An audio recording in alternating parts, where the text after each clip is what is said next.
আসসালামু আলাইকুম। আমি এই মুহূর্তে আছি মাদারীপুর সদর সিলাচর ইউনিয়ন লক্ষ্মীপুর গ্রামে।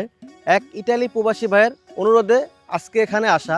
সে তার গ্রামটা আমার ড্রোনের মাধ্যমে দেখতে চায়, তাই তার কথা রাখার জন্য চলে আসলাম আমি তার গ্রামে। আসলে তার গ্রামটা অনেক সুন্দর। আপনারা যারা আপনাদের গ্রাম, আপনাদের প্রিয় জায়গা আমার ড্রোনের মাধ্যমে দেখতে চান, অবশ্যই আপনারা কমেন্ট করে জানাবেন। আমি দেখানোর চেষ্টা করব আমার সাধ্যমতো।